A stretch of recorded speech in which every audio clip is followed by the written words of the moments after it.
Hey, today I will be talking about different kinds of crystals. I shall begin with diamond, as there are some interesting stories about famous diamonds throughout history. Let's begin with the story of the Orlov diamond. Originally, this gem was stolen by a French soldier from a temple near Trichinopoly, an ancient city in southern India, where it was set as an eye stone in the statue of Brahma. The soldier sold it to an English ship's captain, and the captain sold it to a London dealer. After that, it was sold to Alexei Fyodorowicz, Prince Orlov, who was a military officer and statesman and influential advisor to the Russian emperors and a nephew of Catherine II the Great. So the prince presented the diamond to the Empress Catherine, who had it set as an ornament at the top of the imperial scepter.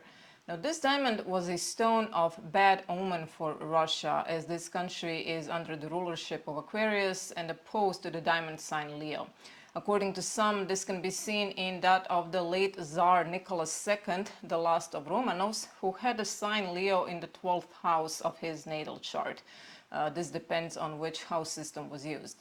And one can only see in the Orlov diamond sorrow and restraint. Next, the Hope diamond. It has been said that it was discovered in the Kollur mines in southern region of India.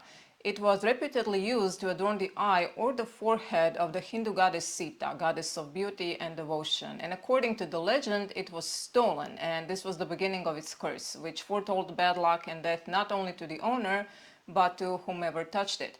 It has been purchased in 1642 by Jean-Baptiste Tavernier, French merchant who traded gems, who presented it to Louis XIV, who liked it very much and purchased it from him. Tavernier's luck after that began to change for the worse, and his life ended in financial worry. This stone was of bad fortune for most. Madame de Montespan, French noblewoman and the most celebrated royal mistress of King Louis XIV, after wearing it at a court ball, lost the favor of her lover. It was also a stone of bad fortune for Marie Antoinette. However, for her, all diamonds were unfortunate. After the death of Louis XVI and his queen, the stone was stolen from the French regalia. Later on, whomever had it or stolen it either perished of sadness, madness, tragic events, or had heavy financial troubles. This diamond is unique, not only because of its size, but also because of its rare blue color and flawless clarity. It is considered to be the most famous diamond in the world. To this day, it presents a curious physical study and an undeniable evidence of fatal influence which may be difficult to explain. However, the diamond was purchased in 1949 by Harry Winston, who then sold it to Smithsonian Institution in 1958, and no major tragedies befell him, or none have been recorded. The Star of Africa, or the Cullinan diamond, was discovered in the Premier mine near Pretoria in South Africa in 1905. The name Cullinan came after the chairman of the Premier Company, and it was renamed the Star of Africa at the request of King George V. This stone, when first recorded, was said to be transparent, colorless, and had only one small flaw near the surface. The two largest stones cut from this diamond, all flawless, are a part of regalia of the British sovereigns, the scepter and the crown. Other parts, the remaining diamonds, eventually became part of the British monarch's personal collection. It has no record of evil, no doubtful past, and it is not tainted with violence, evil desires, or sorrow. The name diamond derives its name from the Greek adamas or adamantos, adamant, meaning indestructible, and throughout history it was written in many different ways.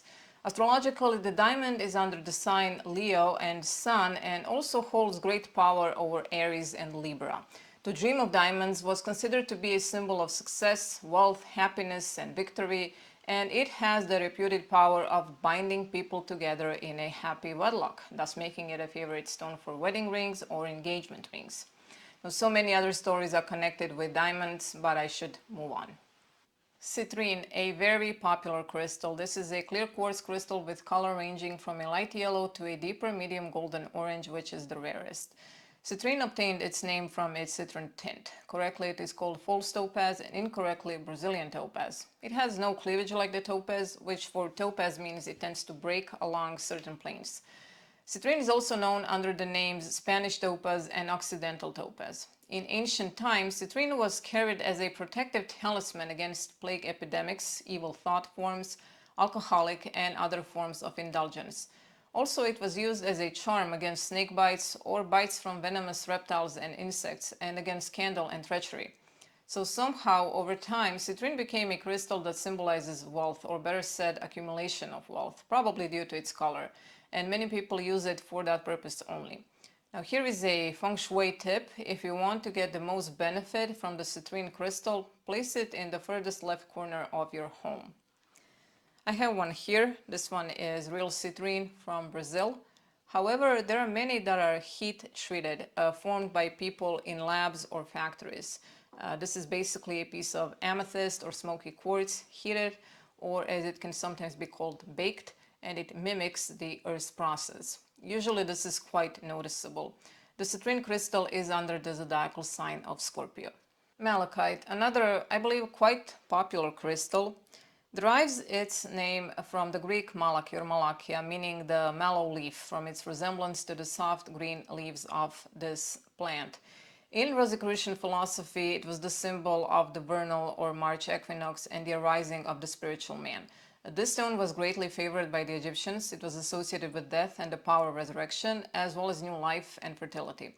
But the most interesting use was that in cosmetics. Malachite was used in the elaborate cosmetic designs that high-ranking Egyptians would paint around their eyes to distinguish themselves and mimic their falcon-headed god Horus. Even though a lot of people think that most used Egyptian eyeliner was black, green was commonly used as well. The virtues ascribed to this stone are many. It was said it strengthened the stomach, head and kidneys, prevented vertigo and rupture, and saved the wearer from evil magic, seduction, falls and accidents. Some old writers give directions for swallowing powdered malachite, especially for cardiac affections. This of course is dangerous and not advisable. Malachite was also called the sleep stone from its reputation of making its wearer sleepy, so it may be useful if one suffers from insomnia. It was also regarded as a protection from lightning. Malachite is a crystal of Libra zodiac sign.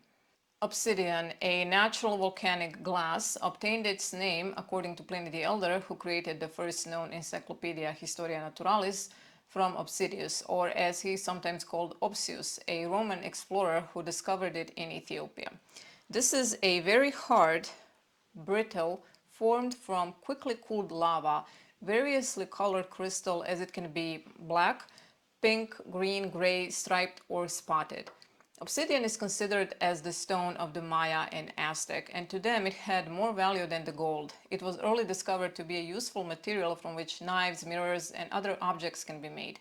In ancient Egypt, it was a custom to cut the bodies of their kings and priests with knives of the obsidian. Ancient students connected the obsidian with zodiac sign Aquarius, the air sign. Obsidian is considered to pierce into darkness to reveal the truth itself. Mayan prophets used obsidian mirrors for scrying purposes, and in ancient Mexican culture, it was called Itzli, meaning the god of stone. This is a strongly protective stone. It forms a shield against negativity, absorbing the negative energy from the environment and blocks psychic attacks and negative spiritual influences. It brings clarity to the mind and clears confusion. I actually really like obsidian and I have quite a few pieces. Serpentine. Its name is derived from Latin serpens, and its more ancient term hydrinus indicates the sea serpent family, well known to the ancient and modern writers. Precious serpentine is more or less translucent and of rich oily green color, and it is called noble. Common serpentine is opaque and is considered to be impure.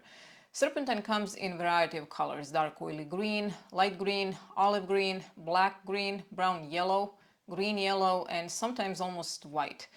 The serpentine is identified with the Tarshish stone, the 10th stone of the high priestess breastplate. If you remember, in my previous video I have mentioned the breastplates and how I could make a whole video just talking about the stones used. Anyway, serpentine was known as ophite stone by Pliny the Elder and by Pedanius Dioscorides, a Greek physician and pharmacologist, a father of pharmacognosy. This is the study of medicines or medical drugs obtained from plants, animals and microbes. Father of mineralogy and the founder of geology, Georgius Agricola, in the 16th century called it lapis serpentinum, hence the modern name serpentine. In Italy, especially among the artists, some specimens of the stone are known as ranocchia because of its similarity to a frog's skin. Old texts recommended for rheumatism and for rheumatic pains, and for that purpose it was carried on the body next to skin attached to arms or legs. It was also believed to cure edema, especially if one held it in each hand while resting in the sunlight, but not for too long. It was used as a charm against snake bites or stings and to scare away poisonous insects and reptiles of the sea or land. Serpentine was very much admired by the ancients for its healing virtues and peculiar beauty, and many special charms and talismans were made from it. One example, the figure of a goat with a fish's tail cut on a piece of serpentine when the well-aspected moon was passing through the third and fourth degree of the sign Capricorn, was a charm against skin troubles, rheumatism, gout, stiff limbs, accidents, or falls. In ancient Egypt, serpentine was widely used in the making of sacred scarabs, and the Persians favored it for shaping into cylinders of authority or cylinder seals. The serpentine or hydrinus falls under the rulership of the celestial Capricorn. I would like to say here serpentine is often used as a jade substitute. It can be confused with jadeite or nephrite because of its similar coloration. It is also sometimes known as Korean jade or new jade. Serpentine is however softer and scratches more easily than the true jade, not to mention it is much more cheaper. Real jade has great resistance to blows, greater than most other gemstones including diamonds. Gemologists can easily distinguish jade from serpentine. This here is a very popular money frog, and this one was sold as a jade money frog, but of course it is not. It is made of serpentine, and the red ribbon does not come with it. I have placed it there. Red ribbon invites good chi and life abundance. If you want to know more feng shui tips, let me know in the comment section below.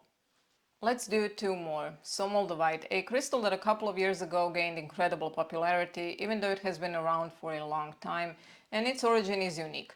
Moldavite came crashing down to Earth about 15 million years ago when a meteorite struck an area north of the river Donau in western Bavaria. And because the impacting bodies came in from the southwest, they hit with a pretty high velocity and melted and splattered across a wider field which encompasses portions of today's Czech Republic, Austria, and Germany, with most of it hardened in the air and then fell in the Czech Republic.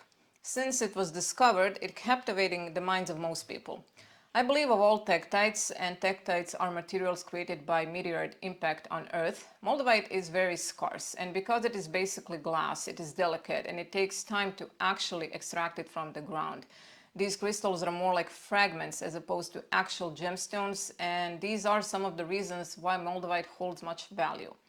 Moldavite name is derived from the German word for the river Vltava, the Moldau, the longest river in the Czech Republic, as the first moldavites had been found in its sediments. So I have here one of my pieces. I bought it directly from a miner in Czechia, and it came with a certificate. I wanted to show you this one as it is a little bit larger and it's of pretty good quality. There are three types of moldavite: high quality or museum grade, medium quality, and regular grade. This one is not museum grade. For one reason or another, I have heard multiple stories from different people, most of them claiming that moldavite changed their life. I just want to say crystals, minerals, gemstones do not have the capacity to change a life for better or worse. They can be, spiritually speaking, vessels of energy, and that energy can clash or go well with the individual's energy. Crystals usually choose their people, and one should not buy or use a crystal just because it is in fashion or just for the looks of it. With that being said, moldavite has quite strong vibration and one will or should feel it. It is used in meditation. It resonates with the crown chakra, opening it up to receive the highest spiritual guidance. It is known as the stone of transformation, and many believe it has the ability to manifest desires and intentions into reality. It is also good to activate imagination. Moldavite is considered good for all zodiac signs, but especially for Aquarius, Capricorn, Scorpio, Leo, Gemini, Cancer, Pisces, and Sagittarius. Last one for today is one I rarely, if ever, hear anyone talking about it, and it is camerorite. For me, this crystal came to me because it wanted to come to me. Long story short, I did not know about this crystal, but I had a dream where I was walking on a beach covered with it. Because I did not know what it was, I contacted a gemologist and explained the stone I saw. A couple of hours later, I got my answer, and I also got a new crystal. This was years ago.